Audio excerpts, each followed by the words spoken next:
Hello everyone, আসসালামু আলাইকুম। আপনারা কেমন আছেন? আশা করি ভালো আছেন। আজকে আবারও আসলাম নতুন একটা ব্লগ নিয়ে। জুম্মার নামাজের পর বন্ধুরা বললো ওরা নাকি প্রচণ্ড গরমের জন্য নদীর পাড়ে হাওয়া খেতে যাবে। আমি বললাম ঠিক আছে যাব, কিন্তু জুম্মার পর বেশি একটা কাজের জন্য আমার লেট হয়ে গেল।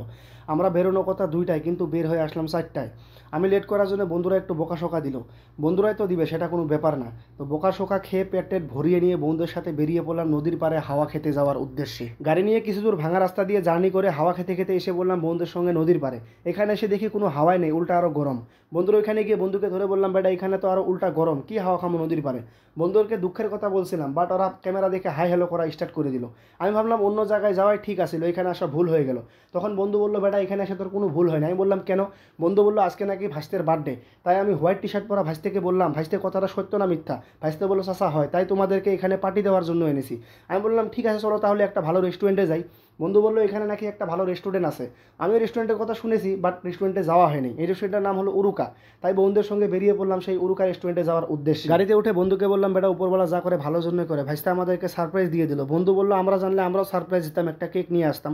আমি বললাম বেটা কইলাম না উপরবেলা যা করে ভালো জন্যই করে, কেক নিয়ে আসলে পয়সার দরকার হতো, কিন্তু আমাদের কাছে তো কোনো পয়সাই নাই। কিছু দূর আসার পর বন্ধুরা মিলে এসে গেলাম সেই উরুকা নামের রেস্টুরেন্টে। এই রেস্টুরেন্ট নদীর পাড়াতে অবস্থিত। রেস্টুরেন্টটা দেখতে অনেক সুন্দর না, যদিও এখান থেকে নদীর ভিউটা দেখতে অনেক সুন্দর। রেস্টুরেন্টের উপরে কোনো ছাদ নাই, জানি না ঝড়ে বৃষ্টি হলে এখানে থাকা যায় কিনা।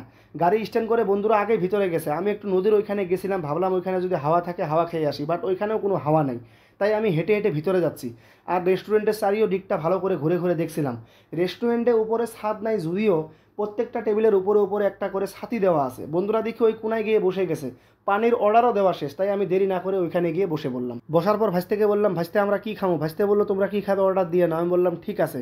আমি শিওর হওয়ার জন্য আবারও ভাইস্তেকে বললাম ভাইস্তে তোমার কি ভালো ভালোই আজকে বার্থডে? ভাইস্তে একবার বলে হ্যাঁ, আর একবার বলে না। আমি বললাম বেটা কী ধরনের ফাইজলামি স্টার্ট করে দিলি তুই? ফার্স্টে আবার বললো যে হ্যাঁ আমার বার্থডে, তোমরা অর্ডার দিয়ে নাও। তাই আমি বন্ধুকে বললাম তুই কী খাবি? সে বললো চিকেন পকোড়া। আরেকজনকে বললাম তুই কী খাবি? সে বললো লাচ্ছি খামো। আরেকজনকে বললাম তুই কী খাবি? কয় জুইস খামো। আমি বললাম বেটা আমি সব খামো, আমারে যা দিব আমি তাই খামো। বন্ধুরা মুখে মুখে তখন যা যা খাওয়ার কথা বলেছে সেটা তারা এখন খাবে না, কারণ তারা মেনু দেখে ডিসাইড করবে কী খাবে।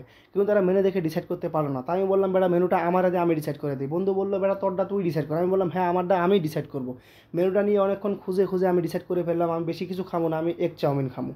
মেনু দেখতে দেখতে অর্ডার নেওয়া ভাইটা এসে গেলো, তাকে বললাম ভাই আমার জন্য একটা এগ চাউমিন লেখো। আমার এগ চাউমিনের কথা শুনে বন্ধুরা এগ চাউমিনের অর্ডার দিয়ে দিল। আমি বললাম বেটা তোরা তখন মেনু নিয়ে কী করলিটা কী তোর? এখন দেখছি আর দুইজন মোমো আরও জুইসও অর্ডার দিবে।